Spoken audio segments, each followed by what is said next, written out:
Subscribe करें हमारे YouTube channel को और बेल आइकन को प्रेस करें हमारे लेटेस्ट वीडियोस को देखने के लिए।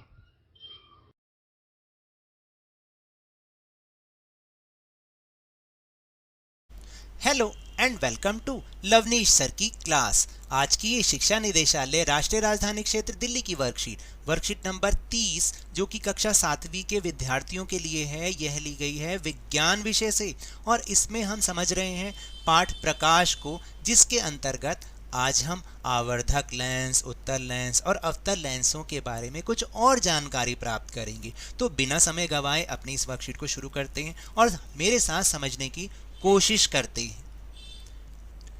आज मनीष अपने दोस्तों के साथ आवर्धक लेंस का उपयोग कॉकरोच के अंगों को देखने के लिए कर रहा था। मनीष ने यह ध्यान दिया कि आवर्धक लेंस के बिना वह कॉकरोच के अंगों को सही से नहीं देख पा रहा। चलिए इसका कारण जानने का प्रयास करते हैं। देखिए ये होता है आवर्धक लेंस, याद है ना? ये तो आप लोग कई बार लेकर भी आते होंगे, जिसको हैंड लेंस भी कहते हैं, जिसमें बड़ा बड़ा दिखाई देता है। और कई बार तो मुझे पता है इससे आप वो हाथ भी जलाते हो ना बच्चों का, मुझे सब पता है। और देखिए यहाँ पर ये लेंस आगे बताऊंगा कि इन लेंस का कहाँ कहाँ यूज़ करते हैं। जैसे यहाँ पर देख रहे हैं ना, बिल्कुल ऐसे ही करते हो आप लोग, बिल्कुल। तो चलिए देखते हैं आखिर आवर्धक लेंस होता क्या है। आवर्धक लेंस वास्तव में एक प्रकार का लेंस ही है।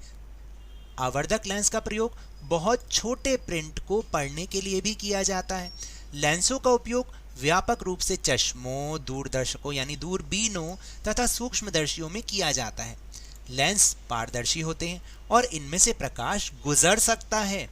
ये देखिए, अब आपको ये पता चला कि जो बहुत छोटी चीज़ें, बहुत छोटे अक्षर हैं, उनको बड़ा करके देखने के लिए हम लेंस का प्रयोग करते हैं। हमारे चश्मों में भी वही लगा होता है। आप में से कई लोगों के चश्मा लगा होगा, कोई बात नहीं, क्योंकि कईयों की आई साइट वीक होती है, तो इसी चश्मे के कारण ही तो आप सही ढंग से देख पा रहे हैं। और दूरबीनों में और सूक्ष्मदर्शियों में भी यही लगा होता है, ताकि छोटी चीज़ को बड़ा करके देखा जा सके। ये पारदर्शी होते हैं, इनके आर पार देखा जा सकता है और इनमें से प्रकाश गुजर सकता है।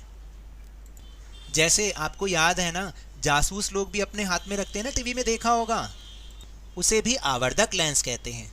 तो चलिए देखते हैं उत्तल लेंस और अवतल लेंस। याद है ना, पिछली बार मैंने आपको बताया था उत्तल लेंस किसे कहते हैं और अवतल लेंस किसे कहते हैं। आज देखते हैं कि इनमें और क्या क्या अंतर है। उत्तल लेंस वे लेंस जो किनारों की अपेक्षा बीच में से मोटे प्रतीत होते हैं। उत्तल लेंस यानी चित्र ए देखिए, वो कहलाते हैं उत्तल लेंस। ये जो चित्र ए में देख रहे हैं आप, ये किनारों से तो पतले हैं बल्कि बीच में मोटे हैं। उत्तल लेंस उस पर पड़ने वाले प्रकाश को अभिसरित यानी अंदर की ओर मोड़ देता है, इसलिए इसे अभिसारी लेंस भी कहते हैं। याद रखना ये शब्द, अभिसारी लेंस भी कहते हैं उत्तल लेंस को। और ये बीच में से मोटा होता है और किनारों से पतला होता है, ये भी इसका एक अंतर है। फिर अवतल लेंस, जो लेंस किनारों की अपेक्षा बीच में से पतले होते हैं, अवतल लेंस कहलाते हैं। जैसे कि चित्र बी में एक बार देख लो, ये देख रहे हैं, बीच में से पतले हैं किनारों की अपेक्षा। अवतल लेंस क्या करता है? अवतल लेंस आपतित प्रकाश को अपसरित यानी बाहर की ओर मोड़ना शुरू कर देता है, इसलिए इसे अपसारी लेंस भी कहते हैं। उत्तल लेंस को अभिसारी लेंस और अवतल को अपसारी लेंस भी कहते हैं, क्योंकि जो उत्तल लेंस होता है वो अंदर की ओर प्रकाश को मोड़ना शुरू कर देता है और अवतल लेंस बाहर की ओर मोड़ना शुरू कर देता है। ये डिफरेंस है दोनों के अंदर। अब जो इनसे प्रतिबिंब बनता है उसमें भी अंतर होता है। देखिए लेंसों द्वारा बने गए प्रतिबिंब में क्या अंतर है। उत्तल लेंस में क्या होता है? उत्तल लेंस याद रखना वास्तविक तथा उल्टा प्रतिबिंब बनाता है, वास्तविक बनाता है और उल्टा बनाएगा।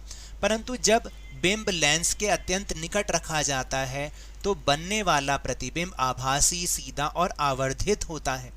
उत्तल लेंस, जब उत्तल लेंस को वस्तुओं को आवर्धित करके देखने के लिए उपयोग किया जाता है तो इसे हम आवर्धक लेंस भी कहते हैं। इसका मतलब जो उत्तल लेंस है उसको हम आवर्धक लेंस भी कहते हैं। जो आप देखते हो ना जासूसों के पास और आपके पास, जिससे आप धूप में हाथ जलाते हो, वो उत्तल लेंस है और वो उसको हम आवर्धक लेंस भी कहते हैं।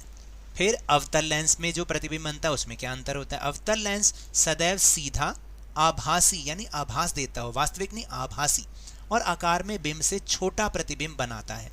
और ये यहाँ पर आपको मैं बताऊं, चित्र में दिखा भी रखा है। जैसे आप देखिएगा उत्तल लेंस का जो चित्र है वो है बी, जरा आप देखो तो, ठीक है। फिर आवर्धक लेंस जो है वो सी में दिखा रखा है और चित्र डी में अवतल लेंस से बना हुआ प्रतिबिंब दिखा रखा है। इस तरीके से आप इनको डिफरेंस कर सकते हैं और खुद भी समझ सकते हैं, और इनका प्रयोग हम चश्मों में भी करते हैं। जिसको पास की आईसाइट वीक होती है, जिसको दूर की आईसाइट वीक होती है, तो उनमें भी इन्हीं लेंसेज का प्रयोग करते हैं। जैसे जो उत्तल लेंस होता है, जो बीच में से मोटा होता है वो पास के लिए होता है, तो वो उत्तल लेंस यूज़ होता है। जो दूर के लिए होता है वो बीच में से पतला। जैसे भी आप आप देखिएगा कि लेंसों का प्रयोग इन चश्मों में भी किया जाता है। और अब आपको मैं ये काम देता हूँ, थोड़ा सा जानने की कोशिश कीजिए कि पास वाले चश्मे में कौन सा लेंस और दूर वाले चश्मे में कौन सा लेंस होता है। ये सिर्फ प्रैक्टिस के लिए है। तो चलिए अब हम चलते हैं अपने प्रश्नोत्तर की ओर। तो पहला प्रश्न है कि उत्तल तथा अवतल लेंसों में दो अंतर लिखिए। तो ऐसे आपको टेबल बनानी है और लिखना है, उत्तल लेंस वास्तविक और उल्टा प्रतिबिंब बनाता है, जैसा मैंने समझाया, लेकिन अवतल लेंस सदैव सीधा, आभासी और आकार में बिंब से छोटा प्रतिबिंब बनाता है। उत्तल लेंस बीच में से मोटा और किनारों से पतला होता है, जबकि अवतल लेंस बीच में से पतला और किनारों से मोटा होता है। ये दोनों में दो डिफरेंस हैं। फिर इसके बाद प्रश्न नंबर 2, किस प्रकार का लेंस सदैव आभासी प्रतिबिंब बनाता है? सदैव अवतल लेंस सदैव आभासी प्रतिबिंब बनाता है। और उत्तल लेंस आवर्धक लेंस की भांति उपयोग होता है। ये सत्य है या असत्य? बिल्कुल सत्य है। तो ये तो थी आज की वर्कशीट। अगर मेरे इस तरह समझाने से आपको थोड़ा सा भी समझ में आया हो तो इस चैनल को ज़्यादा से ज़्यादा सब्सक्राइब कीजिए, लाइक कीजिए और बहुत ज़्यादा शेयर भी कीजिए। और हाँ, मेरे साथ इसी तरह आसानी से वर्कशीट को समझते रहिए, लेकिन ध्यान और मन लगाकर पूरी मेहनत और लगन के साथ ऑनलाइन ही सही पढ़ते जरूर रहिए। और अगर आपको कोरोना वायरस को हराना है ना, तो अपने हाथों को नियमित रूप से साबुन और पानी से धोते रहिए, और जब भी अवेलेबिलिटी हो, जब भी पॉसिबिलिटी हो, इसका टीकाकरण जरूर कराएं, क्योंकि कोरोना को हराना है और ज़िंदगी को एक बार फिर से सुहाना बनाना है। इसी उम्मीद के साथ बहुत बहुत धन्यवाद।